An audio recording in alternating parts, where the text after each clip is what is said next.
Sot në forumin e dialogut global në Berlin, kryeministri Edi Rama kishte marrë me vete edhe ministren Djella. Djella është në pritje të ëmbël. Shumë shpejt demokratët nuk do të kenë përballë në parlament vetëm socialistët, por edhe 83 fëmijët virtual të ministres virtuale të kabinetit Rama. Ndaj për herë të parë që Djella është shtatzën dhe pret 83 fëmijë, secili që do të jetë për çdo antar të parlamentit tonë e që do të shërbej si asistent për ta që do të marrin pjesë në seancat parlamentare, që do të mbajnë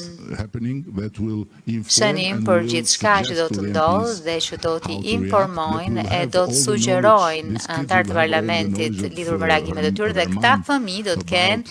dijen e nënës së tyre sa i takon legjislacionit të BE-s e gjithçkaje tjetër. Dhe diçka që do t'ju pëlqej shumë si turk,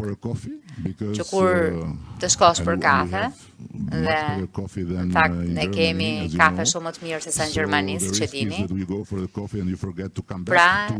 në qoftë se shkon për kafe dhe harron të kthehesh në punë,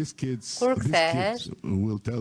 ky fëmijë do të thotë se çfarë është thënë kur nuk e qenë në sallë, në qoftë se është përmendur emri yt, e në qoftë se të duhet të kundërsulmosh dikë që të ka përmendur për arsye të gabuara. Pas lajmit për Djellën, kryeministri u ndal në një tjetër lajm, ambicjet e tij për të bërë Shqipërinë pjesë të familjes së Bashkimit Evropian brenda vitit 2030, ndonse pranoi se Bashkimi Evropian është i paparashikueshëm. Kryeministri kërkoi Europës të mbledh veten dhe të kuptojë që me zgjedhjen e Donald Trump si presidenti i Shteteve të Bashkuara, bota ka ndryshuar dhe ajo duhet të ndryshojë bashkë me të.